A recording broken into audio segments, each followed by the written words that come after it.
시편 27편 1절 읽으면서 나머지 뒤에 다 할게요. 일단은 1절을 읽으면 여호와는 나의 빛이요 나의 구원이시니 내가 누구를 두려워하리요. 여호와는 내 생명의 능력이시니 내가 누구를 무서워하리요. 여기서 여호와가 나의 빛이요 라고 할 때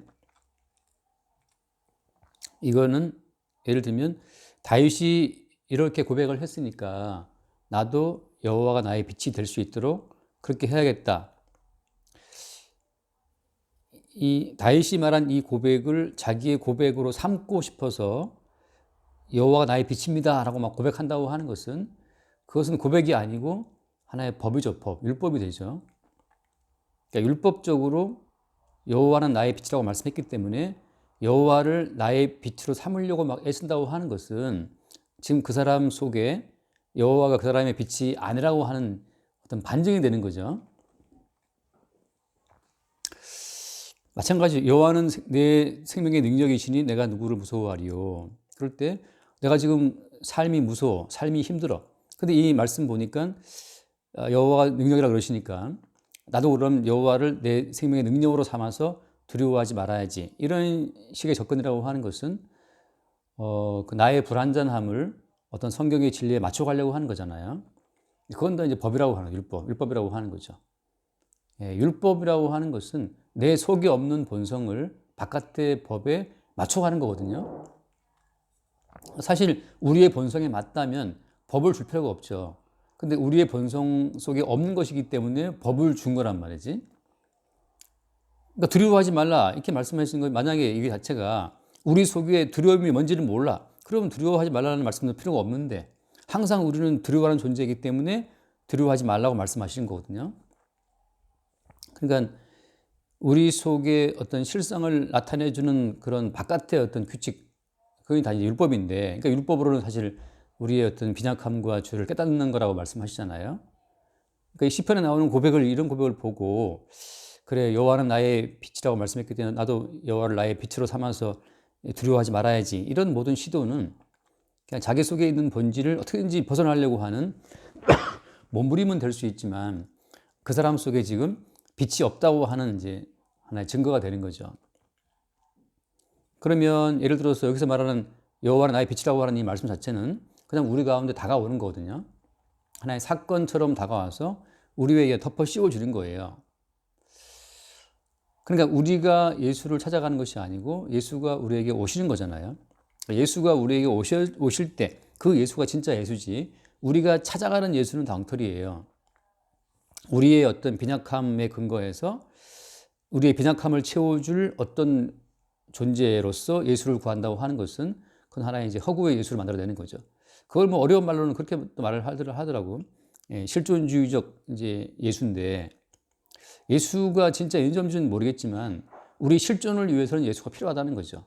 우리의 불안한 실존을 위해서는 뭔가 바깥에 예수든 뭐든 필요하다고 하는 거. 그러니까 우리 인간의 실존적인 요청에 근거해서 생성되는 모든 예수는 엉터리인 것처럼 우리의 실존적인 불안함을 달래주기 위해서 여호와는 나의 빛이지 나의 구원이지 이렇게 말하는 그 모든 것은 다 하나의 거짓말이죠. 거짓말.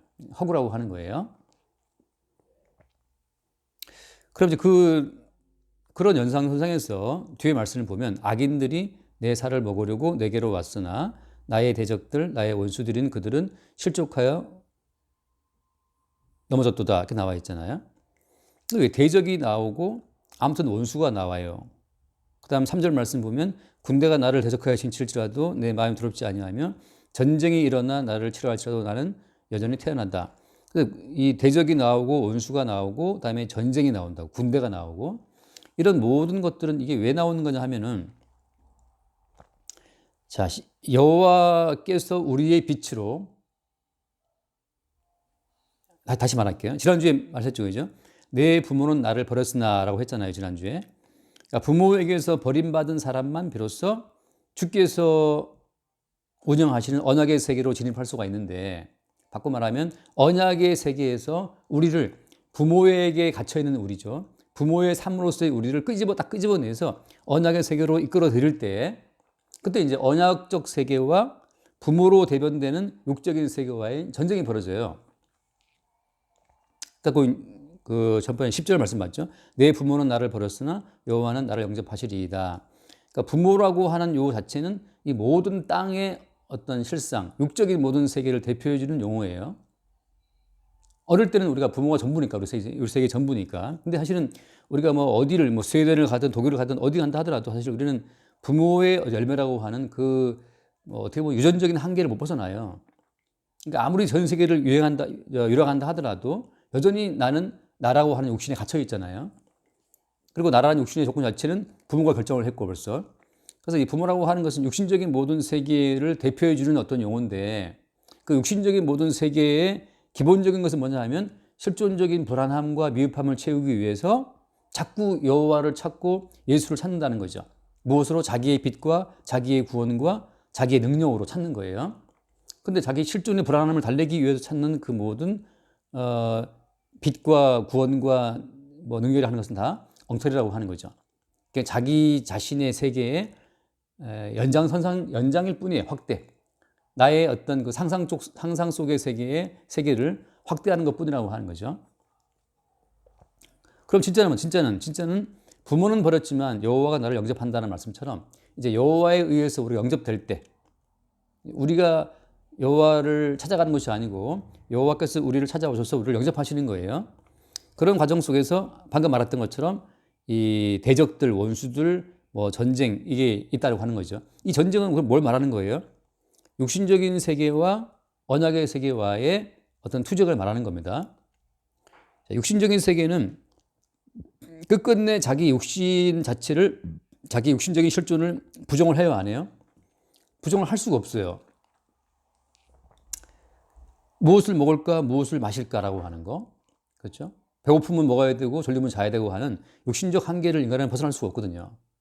그러니까 우리가 예수를 믿어도 나 육신적인 필요를 위해서 믿는다고 하는 육신의 본능을 부정할 수가 없는 거라. 그러니까 네가 믿는 예수, 네가 믿는 하나님 전부 다 네 육신의 필요를 위해서 찾고 구하고 믿는 거잖아 라고 이제 주님께서 말씀하시는 거고, 그러니까 너희들은 언약의 세계에서 볼 때 너희들은 다 죽어왔다 간 자라고 하는 것을 언약의 세계는 이제 규정을 하는 거고, 육신적인 세계는 언약의 세계를 밀어버리면서 지금 여기 살아 숨쉬는 나만큼 더 분명한 어떤 그 살아있음의 증거가 어디 있냐 말이지. 하나님은 어디 있으며 예수는 어디 있냐 말이지. 내 육신의 어떤 요구보다도 더 분명한 실존은 없다고 하는 거죠. 그러니까 우리가 노아 시대 때 알잖아요. 노아 시대 사람들이 홍수가 일어나는 그 시간까지 그들이 뭘 했어요? 그들이 먹고 마시고 장가가고 시집가고 그거 했다고, 사고 팔고. 왜냐하면 이 감각하는 자기 육신의 세계가 가장 확실한 거지. 노아가 말한 것처럼 홍수의 심판이 있대. 그건 너무나 막연한 말이고 정말 그런 허구의 세계에 떠드는 말처럼밖에 안 들리는 거죠. 그들에게서 가장 생생한 현실은 먹는 것, 마시는 것, 장가가는 것, 시집가는 것, 사고 파는 것이 가장 중요하거든요. 거기에 이제 모든 인생이 다 지금 다 묶여 있어요. 대통령부터 해서 이제 시장에 뭐 나물 파는 할머니까지 모든 인생들은 전부 다 자기 육신의 그 생생함에서 벗어날 수가 없어요. 여기 이제 이런 육신의 세계에서 육신의 세계는 다시 말하면 아까 말한 것처럼 이 부모라고 하는 것으로 대표되는 건데, 여기에서 여호와에 의해서 영접된 사람의 경우에는 뭘 보는 거냐 하면 이제 장차 다가올 홍수로 인해서 다 멸망하게 될 육신의 한계를 그때 보는 거죠.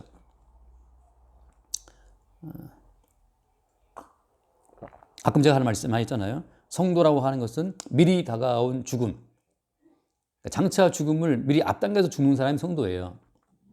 그걸 바울은 뭐라고 표현해요? 나는 날마다 죽는다.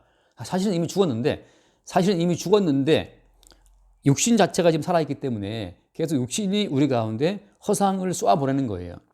심장이 뛰고 있기 때문에 넌 살아있다라고 하는 육신의 근거를 둔 어떤 생명의 이 허상이 계속 우리를 속이는 거죠. 그런데 십자가의 사건이라고 하는 것은 성령 안에서 닥쳐와가지고서 실제 우리를 이제 죽음 속에 이미 들어갔다고 하는 그 죽음의 실상을 우리에게 알려주는 것이 그게 이제 언약의 세계거든요. 네 심장이 뛰고 있지만 예컨대 50년 뒤, 60년 뒤라고 하는 어떤 시간 자체의 그 한계를 뛰어넘는 언약의 세계가 다가오게 되면 이미 죽어 있는 우리를 보게 돼요. 땅 속에 들어가 있는 우리를 보게 되는 거죠. 그러니까 다 살아있다고 주장하는 세계 가운데에서 이미 죽어있는 나를 보게 되는 그 자체가 뭐냐? 그것이 여호와에 의해서 영접된 언약의 세계로 들어간 사람들의 안목이에요. 근데 문제는 뭐냐? 언약의 세계로 들어가 있지만 지금 우리 육신은 뭐예요? 육신은 아직도 우리 육신이라고 하는 것은 계속 지금 심장이 뛰고 있잖아요. 아까 말한 것처럼. 그래서 이 육신이 우리를 속인다고. 그래서 이 육신의 이 어떤 살아있음, 이 생존 자체가 계속 언약의 세계에서 선포하는 그 죽음을 거절하고 거부해요. 그리고 언약의 세계에서의 살아있다고 하는 것 자체를 육신의 이 생존의 어떤 그 본능을 가지고서 그걸 또 거부하는 거죠. 그런 싸움이 2절, 3절 말하고 있는 싸움이에요. 자, 그래서 근데 방주를 지으면서 홍수를 예언한 노아하고 노아 시대 전체 사람들하고 싸움인 거죠. 그리고 예를 들어서 롯이 심판을 선언할 때 사이들이 비웃었는데 심판을 선언하는 롯과 그 장인어른의 그 롯의 심판의 예언을 비웃는 사이들과 그 소돔 성의 사람들과의 또 싸움이죠. 근데 그런 것 가운데에서 4절 말씀에 한번 읽어볼래요? 4절.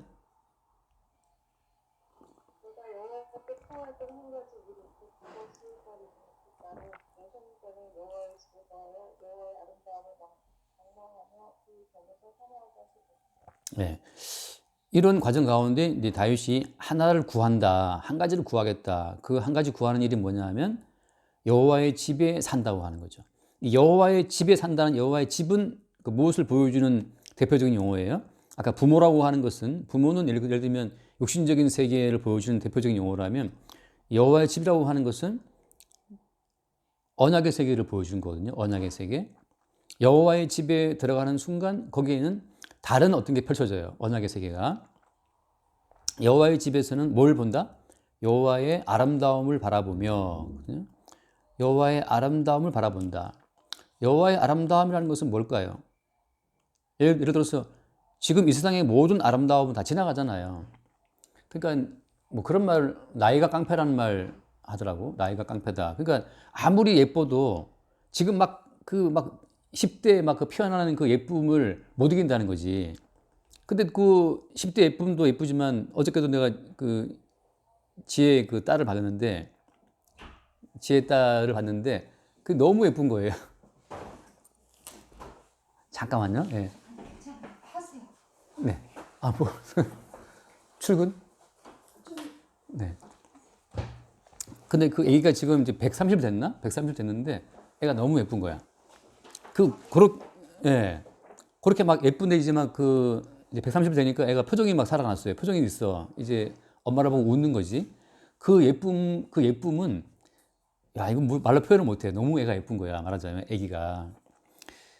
자, 여호와의 아름다움이라고 하는 것은 다 사실은 이 땅에 있는 모든 아름다움이 예표적으로 이제 보여주고 있는 것에 불과한 거고.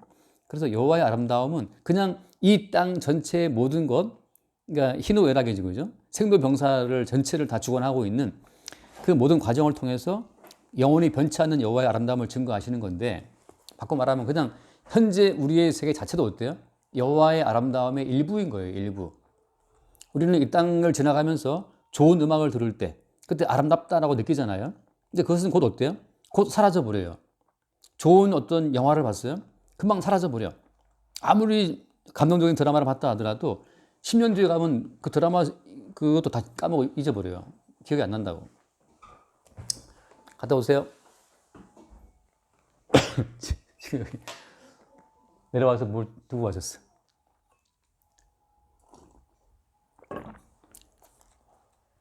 그러니까 젊은이의 어떤 힘, 어떤 여인의 아름다움, 어린 아기의 그 정말 표현 못할 막 생명 덩어리 있잖아요. 그 생명의 엑기스 같은 그 예쁨도 다 이렇게 지나간단 말이지. 전부 다 그것은 뭐냐면 여호와의 영원한 아름다움을 보여주는 하나의 모형처럼 있다가 다 사라져요. 언약의 세계에서 다시 이 땅을 보게 되면 이 땅에 영구한 것은 아무것도 없고 모든 것이 그냥 여호와의 아름다움을 보여주는 단편적인 하나의 그 측면으로만 다 지나간다는 것을 본다는 거죠. 거꾸로 우리는 그 언약의 육신은 이 세상에 살면서 언약의 세계에 초빙된 사람의 경우에는 육신의 어떤 삶을 통해서 계속해서 육신의 세계와 언약의 세계와의 그 어떤 경계선, 언약의 세계로 육신의 세계의 실상을 바라보고 육신의 어떤 그 세계로서 언약의 세계를 거부하고 해방하는 또 육체의 본능도 보게 되는 거예요. 다시 말하면 이거 아까 제가 강조하는 거지만 예수를 믿는다라고 하는 것은 예수를 믿게 됐다고 하는 것은 육신적인 세계를 다 까먹고 다 잊어버리고 100% 영적으로 산다는 것이 아니죠, 그죠? 제가 늘 뭘 강조해요? 예수의 영을 받은 사람은 자기가 얼마나 죄인인지를 더 깊이 봐요. 빛이 오면 어둠이 드러나는 것처럼 예수 그리스도가 온 사람의 경우에는 내 속에 얼마나 육신적인 죄악이 끓고 있는지를 매일 본다는 거지. 반대로 예수의 영이 없는 사람들, 실존적으로 예수를 믿는 사람들은 자기를 갖고 가려고. 괜찮은 사람으로, 인격적인 사람으로, 뭐 괜찮은 시어머니로, 뭐 괜찮은 며느리로, 아들로 자기를 갖고 가려고 시도하죠. 자기를 교화시키려고. 그런데 예수의 영이 온 경우에는 이 두 세계를 안다는 거죠. 여호와의 아름다움에 비춰봤을 때 우리가 품고 있는 모든 아름다움 자체는 이것은 그냥 쓰레기 같은 거예요. 아무것도 아닌 거라. 다 지나가는 거예요. 그거를 매일 본다는 거지. 그래서 오히려 이 언약의 세계에 초청된 사람의 경우에는 육신의 인생을 살면서 계속 여호와의 아름다움을 더 바라보고 여호와의 아름다움을 더 사모하는 과정으로 간다는 거예요. 그 5절 말씀도 봐요. 5절에 여호와께서 환난 날에 나를 그의 초막 속에 비밀히 지키시고 그의 장막 은밀한 곳에 나를 숨기시며 높은 바위에 두신다. 환난 날이라고 하는 것은 아까 말했죠. 계속 육신적인 세계와 언약의 세계는 어떻게 한다? 계속 갈등 구조 속에 있어요. 이걸 창세기에서는 뭐라고 표현해요? 여자의 후손과 뱀과의 싸움이잖아요. 근데 뱀의 후손의 특징이 뭐예요?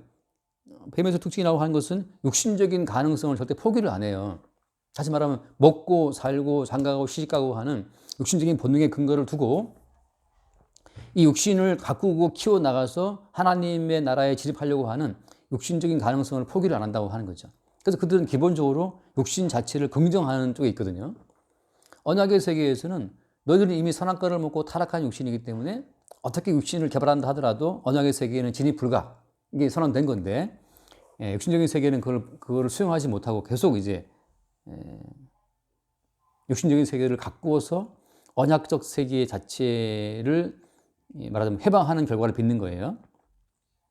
그래서 이제 환난 날에 나를 그의 초막 속에 비밀히 지키시고 할 때 마찬가지 이 초막도 뭘 말해주는 겁니까? 이 초막도 다 언약의 세계를 보여주는 거죠.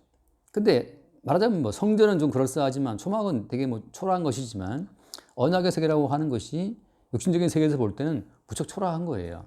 그러니까 도대체 네가 예수를 왜 믿냐? 교회를 왜 나가냐? 성경 공부를 왜 하냐? 들어보면 참 초라하게 그지없는 어떤 시간일 수도 있어요. 살기 전에 뭐 돈을 벌든지 뭘 해야지. 맨날 뭐 성경 공부하고 예배한다 그 자체가 무슨 의미가 있냐 말이죠. 똑같아요. 노아가 방주를 지을 때 그 노아가 방주 짓는 것은 그 방주를 팔 수 있는 뭐 현대 그 누구죠? 현대 정주영 회장처럼 전소 세워서 배파하는 것도 아니고 방주를 지어서 뭐 할 거냐고요.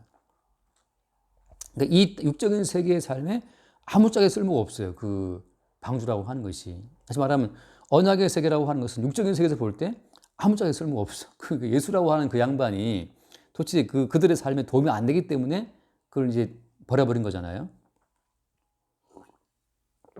그 말씀 기억나죠? 건축자들이 버린 돌처럼 사람들이 예수를 버렸다고 하잖아요. 그러니까 육적인 세계를 세우는 인간들은 자기 육신적인 인생을 생활하기 위해서 모든 요소를 끌어와요. 심지어 뭐 다시 결혼도 다 사실은 그 조건적이니까. 그런데 예수를 아무 뜯어봐도 육신적인 나의 삶에 예수라는 저 인간이 도움이 안 돼. 그래서 십자가에 죽어버린. 차라리 바라바가 도움이 돼.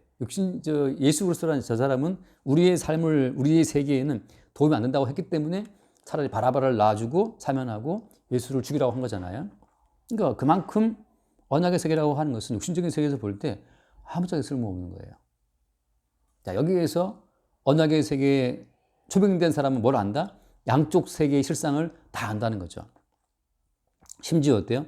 자기 속에도 언약의 세계를 멸시하는 그런 육신적인 본능이 있다는 사실을 아는 거예요. 그래서 예를 들어서 그 베드로가 그 십자가의 사건을 말하는 예수를 붙잡고 이제 말리잖아요. 하지 말라고. 그때 예수님 하신 말씀이 뭐였어요? 베드로한테 사탄아 물러가라 그러거든요. 사탄아 내 뒤로 물러가라. 넌 나를 넘어지게 하는 자로다. 하면서 이제 내가 하나님의 일을 생각지 않고 사람의 일을 생각한다라고 책망하시거든요. 자, 그러한 사탄아 물러가라고 하는 그 책망을 통해서 베드로 속에 무엇이 역사한다는 것이 드러났어요. 예수를 따라 나섰던 베드로 속에도 사탄이 있다는 사실을 드러낸 거잖아요. 그렇다면 최수종 속에는 뭐가 있을까요? 최수종 속에도 24시간 가운데 한 23시간 한 59분 정도는 사탄으로 꽉 차 있다가 이제 말씀 배울 때 잠깐 뭐 깨어났다가 또 잠수하는 거지. 똑같아요. 저도 마찬가지죠. 아, 이게 지금 사람의 일을 생각하는 이것이 사탄의 일이구나를 문득문득 알아요. 저도 목사라는 타이틀은 있지만 사실 이 타이틀이 제가 별 의미를 안 두고 있지만 저도 정말 23시간 59분 정도는 사람의 일을 생각하지. 지난주부터 계속 내가 된장찌개를 먹고 싶었는데 된장국을 먹고 싶었는데 드디어 어제 가서 제가 된장국찌개를 끓였어요. 그냥 집에 가는 길에 좀 사가지고 이제 할 수 없이 이제 끓였어요. 그런데 맛있는 거야 또 이게. 생각하는 게 뭐냐 하면 뭐가 먹고 싶다 이 생각. 육신의 피로를 육신의 목소리를 아무도 거부를 못 해요. 나는 고기가 땡겨. 그럼 고기를 먹어야 돼. 거기서 누가 자유롭냐고. 난 졸려. 자야 되는 거지. 여기에서 한 걸음 더 나가서 자기의 어떤 인생을 건축하기 위해서 뭔가를 계획하잖아요. 그게 말하자면 사탄의 모든 작전인 거예요. 그래서 예수님 책망이 네가 왜 사람의 일을 생각하고 하나님을 생각지 않냐. 그 사람의 일을 생각하는 것 자체를 사탄아 물러가라는 책망을 통해서 주님 드러내시는 거거든요. 따라서 성도 언약의 세계에 부름받은 사람들은 뭘 아냐 하면 육신의 한계가 사탄의 노리개라는 사실을 늘 안다고 하는 거죠. 사람의 일을 생각함으로 어떻게 살지, 어떻게 미래를 설계할 수 있지, 나는 과연 노년에 독거노인처럼 살게 될 것인가, 노후에 어디 여러 생각이 많거든요. 그런 공포에 다 인생이 지금 밀려가고 있는 거고.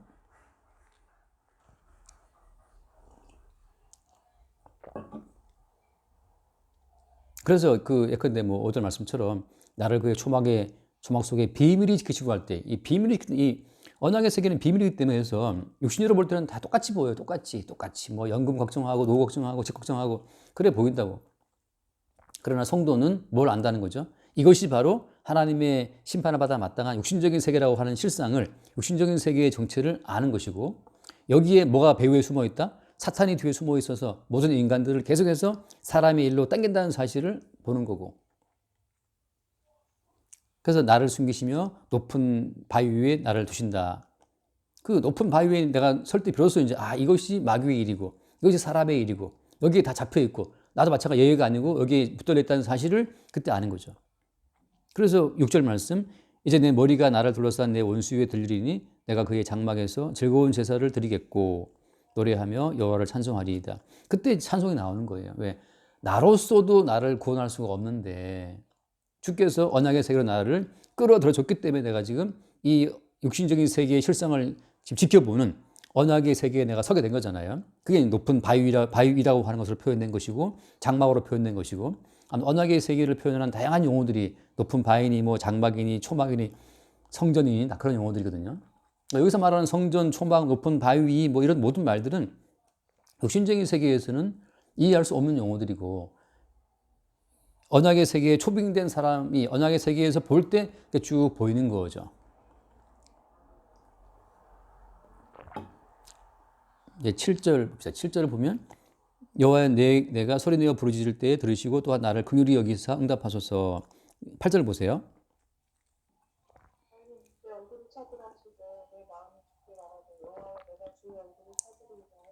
아멘. 여기 보면은 너희는 뭘 찾으라? 내 얼굴을 찾으라. 얼굴이라고 하는 말은 어떤 것의 어떤 표현이에요? 얼굴 자체가 말하자면 인격성의 표현인데, 인격성의 표현이잖아요. 분명히 어떤 분이 존재한다는 거지. 언약의 세계라는 것 자체가 막연히 인간이 어떤 실존적인 불안함을 달래기 위해서 인간의 실존으로부터 이렇게 만들어진 허상의 어떤 세계가 언약의 세계가 아니고 분명한 언약의 세계의 주인이신 분이 존재한다는 거거든요. 그래서 예수 그리스도가 실제로 언약의 세계에서 이 땅에 오셔서 우리의 모든 죄를 안고 죽으신 건데, 그렇게 십자가에 죽으신 그 예수 그리스도가 사실은 하나님의 얼굴이죠. 얼굴.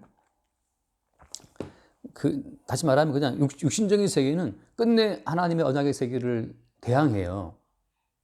모든 인간은 그 배후에 마귀가 있고 그 마귀는 계속해서 여자의 후손을 대적하는 위치에 있기 때문에 대적하는 과정 속에서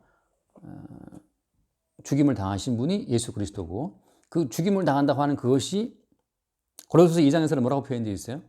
예수님이 십자가에서 죽임을 당했다. 그것을, 그 비밀을 고린도서 2장 거기서 뭐라 표현합니까? 예수님께서 십자가로 승리했다고 표현해요. 그러니까 십자가에 죽는 게 왜 승리냐? 제가 늘 말하잖아요. 죽는 것이 왜 승리예요?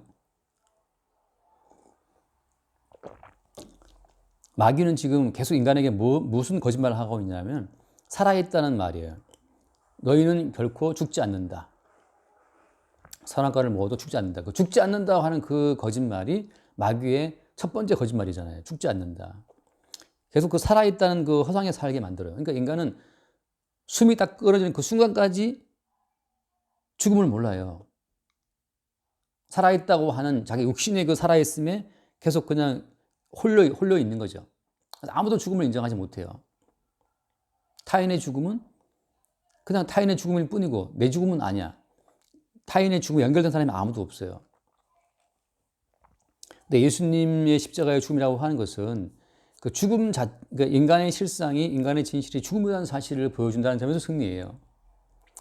인간의 실상이 죽음이라는 사실을 보여주고 그 죽음 속에서 예수님께서 어떻게 한다? 우리를 이제 부르시는 건데, 그 죽음 속으로 빨려 들어가는 그들은 뭘 아는 거예요? 다시 말해서 십자가에 죽으신 예수님의 죽음에 연결된 사람은 뭘 아느냐 하면 진실이 죽음이라는 사실을 안다는 거지.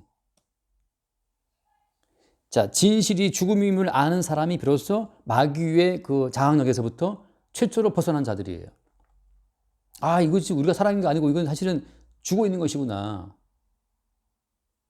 그래서 예수님의 십자가의 죽음이 성령 안에서 우리 가운데 미리 닥쳐오게 되면 내 몸이 살아있는데 본인은 말하기 나는 죽었다고 말하는 거죠. 나의 육신의 죽음을 미리 주님으로부터 확증을 받아야 그때 비로소 여호와가 나의 빛이고 나의 구원이고 나의 생명이 된다는 사실을 그때 알게 돼요. 지금 내 육신의 목숨을 살아있는 것이 아니고 내 생명의 능력 되시는 분이 지금 나를 살게 한다는 것. 그러니까 예수님의 십자가의 죽으심은 살아있다는 모든 환상을 깨뜨리는 마귀가 쳐놓은 그 견고한 하나의 그 돔 같은 방어막인데, 너희들은 살아있고 죽지 않는다. 심지어 예수를 믿으면 또 산다. 뭐 이런 식으로까지 이제 인간을 미혹하는데, 예수 십자가의 죽으심으로 말미암아서 마귀가 쳐놓은 죽지 아니하리라고 하는 그 견고한 방어막이 깨져 나간 거죠. 그래서 비로소 이제 자기 백성들은 누구든지 간에 언약의 세계에 초빙된 사람들은 인생의 진실이 삶이 아니고 죽음이라는 진실을 보게 돼요. 보고 지금 내가 살아있는 것은 사실은 살아있는 것이 아니고 빛이요 구원이시요 생명 능력이신 그분이 지금 나를 통해서 나타나고 있다는 것을 인정한다는 거죠. 굉장히 지금 방금 내가 중요한 얘기 했어요. 아무튼 지금 우리가 살아있는 것이 아니고 언약의 세계의 주인으로 오신 그 예수님이 우리 안에서 사신다고 말하는 거예요. 그러니까 그래서 우리가 우리 인생에 책임질 것이 있어요, 없어요? 그래서 우리가 우리 인생에 책임질 것이 없는 게 지금 우리 안에 사시는 주체가 우리가 아니고 언약의 주님이시기 때문에 주의 언약을 나타내고 증거하는 용도로 주님이 들어서 하시는 거예요. 그러니까 우리는 다 언약의 도구고 언약의 수단이고 언약을 증거하는 하나의 방편들이기 때문에 우리가 주체적으로 어떤 행동을 해서 우리가 책임을 지고 우리가 뭔가를 이행해야 될 그런 주체로서의 어떤 행함이 우리에게는 있을 수가 없다는 거지. 예, 이미 우리는 죽은 자로 취급되고 언약 세계의 주인공이신 예수에 의해서 지금 살고 있는 거니까. 자, 그럴 때 나오는 고백이 뭐다? 나오는 고백이 여호와는 나의 빛이고 여호와는 나의 구원이시다고 하는 고백이에요. 그래서 그 언약 세계의 주인으로 살아계신 예수 그리스도의 얼굴을 찾으라 차절일 것이다 하는 말이고, 또 구절 볼까요? 한번 읽어보세요. 9절. 주의 얼굴을 내게서 숨기지 마시고 주의 종을 노하여 버리지 마소서. 나의 도움이 되셨나이다. 나의 구원의 하나님이시여 나를 버리지 말고 떠나지 마옵소서. 자, 주의 얼굴을 숨긴다. 이게 이제 엄밀히 말하면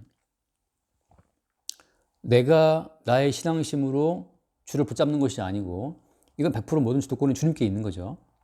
여기서 이제 아까 쭉 말한 이 육신적인 세계, 영적인 세계, 언약 세계 가운데 비교를 통해서 지금 내 몸 자체가 어때요? 우리 몸 자체가 계속해서 어디를 들이받아요? 언약의 세계와 그 세계의 주인이신 예수를 항상 들이받는 과정에 놓여 있어요. 그래서 하루에도 우리가 수없이 많은 불평을 합니다. 수없이 많은 불평을 원망하는 일은 뭐냐 하면 이게 내 인생인데, 이게 내 삶인데 왜 뜻대로 안 되냐 말이죠. 근데 우리가 불평한단 말이죠. 사실은 뭐예요? 언약의 세계로 보자면은 언약의 세계의 주인공이신 예수님이 지금 우리를 통해서 하시는 건데 육신적인 세계에서 형성된 나의 허구에 나가 계속해서 언약의 세계의 주인이신 예수께 반항하는 거거든요. 그런 그 양쪽 세계의 실상을 보게 되는 그 순간이 사실은 주의 얼굴을 보게 되는 순간이에요. 주의 얼굴이 내게 다가오지 않으면 육신적인 세계의 실상을 우리가 알 수가 없죠. 그래서 이제 10절 내 부모는 나를 버렸으나 여호와는 나를 영접하신다. 그 이야기를 하고 있고, 그 다음에 11절 여호와여 주의 도를 내게 가르치시고 내 원수를 생각하셔서 평탄한 길로 나를 인도하소서. 육신적인 어떤 삶도 너무 힘들어요. 힘들기 때문에 이미 육신적인 세계 자체가 하나님의 심판 속에 있다는 걸 알고 있지만 다윗이 또 한편 평탄한 길을 구하는 거죠. 마치 뭐 예수님이 그 3번 자동 옮기기를 3번 기도하시고 내 뜻대로 마옵시고 아버지의 뜻대로 되길 원하는 기도했던 것처럼 우리의 육신 자체는 이러한 평탄한 길을 또 주께 구합니다. 근데 거기 11절 말씀 앞에 주의 도를 내게 가르치시고 할 때 주의 도라고 하는 것은 말하자면 내가 길이요 진리요 생명인데 주께서 걸어가신 그 모든 길이 곧 새로운 생명의 길인 거예요. 근데 예수께서 걸어가신 그 길 자체가 생명의 길이라는 사실을 계속 우리에게 알게 해주시기를 기도하는 거죠. 우리가 기도할 것은, 그러니까 사실은 뭐냐, 우리가 기도할 것은 주님이 걸어가신 그 길의 노선에 그대로 동행하는 것, 그것이 우리가 기도할 제목이에요. 동행을 하되 원수를 생각하셔서 항상 우리를 죽이는 원수들이 있으니까 그 원수들로부터 큰 고통받지 않도록 평탄한 길을 구하는 거죠. 어쨌든 길은 어때요? 길은 확정되어 있어요. 차표는 어때요? 차표는 이미 들려있다 이 말이지. 주를 따라가는 십자가의 길로 이미 우리의 모든 길은 확정되어 있고 다만 그 따르는 길이 고통스럽지 않기를 이제 기도하는 건데 이건 그냥 육신적인 자연스러운 하나의 반응이죠. 그래서 그 같은 말씀이에요. 12절 내 생명을 내 도덕에게 맡기지 마소서. 위증자와 악을 토하는 자가 일어나 나를 치료합니다. 참 마귀의 가장 큰 무기는 뭡니까? 사탄의 가장 큰 무기는 거짓말이거든요. 이 거짓 이론으로 우리를 속이는 거예요. 너 큰일 났어. 그렇게 살면 너 나중에 망하는 거야부터 해서 온갖 거짓말이 있어요. 아무튼 네 자신이 네 인생의 주인이고 네가 네 인생을 갖고 나가야 되고 네가 예수를 믿어야 되고 네가 예수를 빛으로 삼아야 되고 네가 예수를 구도로 삼아야 되고 아무튼 네가 나를 중심에 놓고 계속 우리를 몰아붙이는 것이 그게 이제 마귀인데 그 마귀의 거짓말 그게 대적이고 그 마귀가 뭔가 거짓말로 우리를 대적해서 십자가의 도에서 벗어나게 할 때 그런 모든 것으로부터 보호해 주시기를 기도하는 거잖아요. 그 다음에 13절 내가 산 자들의 땅에서 여호와의 선하심을 보게 될 줄을 확실히 믿었다. 산 자들의 땅이라고 하는 것은 이게 어떻게 보면 약간 중의적인 의미도 있는 것 같은데 여기서 말한 산자의 땅이라고 하는 것은 모두가 다 살았다고 지금 믿고 있는 사람들이잖아요. 모든 사람들이 다. 학교 가면 뭐 교수도 살아있고 학교 가면 학생도 살아있고 다 살아있다는 인간들끼리 모여서 뭔가 일을 만들고 있고 살아있다는 사람들끼리 뭐 검수완박인가 뭐 그걸 하자 말자 뭐 다투고 있는 거고 살아있는 사람들끼리 대한민국의 미래를 논하고 있는 거란 말이죠. 그런데 여기서 뭘 보냐 하면 살아있다고 착각하는 사람들이 아무리 살아있는 자기들의 세계를 지키기 위해서 막 애를 쓴다 하더라도 어때요? 그건 언약의 세계에서 결정되는 결정사항이 드러나는 어떤 그 결과물로서의 이 땅인 거지. 이 땅에서 만든 어떤 그런 그 계획들로서 결과를 만들어내는 것은 아무것도 없는 거예요. 여호와의 선하심이라고 하는 그것이 매일매일 이 땅의 결과물로 드러나고 있다. 그러니까 우리는 매일매일 여호와의 선하심의 결과물을 매일매일 경험하는 거예요. 뭐가 안 되는 일도 사실은 주께서 우리에게 보여주시는 하나의 결과물인 거죠. 14절 너는 여호와를 기다릴지어다 강하고 담대하며 여호와를 기다릴지어다. 이게 말하는 이유는 이 땅에서 벌어지는 모든 일들은 다 언약의 세계에서 결정된 사항이 이행된 결과물이라고 하는 거. 이 땅에서 벌어지는 모든 일들이 그걸 알 때 우리는 어때요? 강하고 담대하고 주님을 기다릴 수가 있는 거죠. 주님께서 주의 언약을 펼치는 과정에서 지금 이 일을 준비했다는 사실을 알기 때문에 우리는 계속 주님을 바라볼 수가 있어요. 그러니까 우리가 개인적으로도 우리 인생을 보면 안타깝고 한심할 때가 많단 말이지. 지금 동남아시아 사람들이 우리나라에 이렇게 많이 들어오려고 애를 쓴다는데 참 놀랐어요. 왜냐하면 동남아시아에서 어떤 나라든가 그 나라에서 1년을 죽으라고 벌어도 우리나라에 들어와서 한 달 일한 월급보다 못 버는 거예요. 그러니까 지금 코로나 끝나고 와서 대한민국에 그러니까 가고 싶은 나라 1순위가 대한민국인데 동남아 어떤 나라 이름이 잊어먹었다. 왜냐하면 그 나라에서는 1년 내내 일을 해도 우리나라 와서 공장 조금 깔짝깔짝 한 달 일하는 것만큼 못 버니까 그들은 코리안 드림이죠. 이 얘기 왜 했지? 이게 왜 했을까 지금 갑자기? 그러니까 말하자면 그런 거죠. 그러니까 항상 육신의 세계에서는 새로운 꿈이 피어나요. 이러한 대한민국에 살고 있지만 우리는 어때? 또 다시 뭔가 욕망이 있거든 또. 이런 그 나라 사람이 부러워하는 대한민국 국민이지만 또 우리도 매일매일 불평이 많다고, 욕망이 많고 또 어떻게 사나 걱정이 많고 뭐 노후부터 해서 뭐 오만 걱정이 밀려와요. 나이 먹을수록 말이지. 여기서 이제 마귀의 거짓말로 인간을 이렇게 올가매는 사탄의 어떤 그 실상을 보면서 언약 세계의 주인공이신 주를 기다리고 있는 기다림 고백을 지금 다시 하고 있는 거죠. 그러니까 오늘 전체 이 시편 전체적인 이야기는 그 언약의 세계의 주인공이신 예수 그리스도가 육신적 세계에 사는 우리, 그리고 그 언약의 세계의 영접됨으로 말미암아서 육신적 세계와 언약 세계 양쪽을 다 오가면서 그것을 매일매일 경험하는 우리 자신들, 그리고 이러한 우리 인생을 통해서 언약을 나타내고 증거하는 언약 세계의 주인공이신 주를 또 우리가 보게 되는 거죠. 이제 그럴 때 여호와 우리의 빛이 되는 거죠. 그렇지? 그 순간에 짧은 순간이에요. 진짜 한 몇 초간에 여호와 나의 빛이지, 나의 구원이지라고 그 다가오는 그 순간에 우리는 모든 걱정 두려움 사라지고 현재 내 인생이 언약의 주님의 어떤 그 생산물로 존재하는구나. 내가 비록 연주에 준비가 못해 있고 뭐가 부족하고 뭐가 혼란스러워도 자체가 어때요? 그냥 언약 세계의 주님에 의한 만들어진 하나의 결과물인 거라. 그걸 그냥 즐기시고 또 주를 기다리시길 바랍니다. 기도합시다. 그래서 기도하고 낙동만 마실게요. 감사합니다.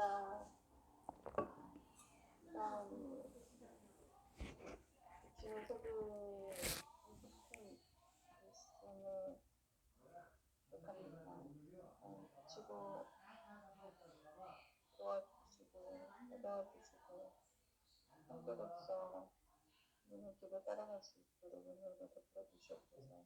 말씀을 주님으로 부탁드립니다. 아멘. 주님 감사합니다. 언약의 세계로 우리를 영접하시고 육신의 세계의 실상을 보게 하시고 다시 또 우리를 육신의 세계에 살게 하심으로써 사탄의 실상을 끄집어내시고 육신적인 세계의 모든 실상을 나타내고 증거하시고 그 세계에서 우리를 구원하시는 주님을 또다시 드러내 주시기를 소망합니다. 우리가 이미 그리스도 예수께 속하여 그리스도 예수를 나타내고 드러내는 주의 증인으로 부름 받았사오니 우리의 인생을 통해서 주님의 언약과 그 십자가의 사랑과 십자가의 도움만을 새롭게 나타내고 증거하여 주옵소서. 우리 주 예수 이름으로 기도드립니다. 아멘.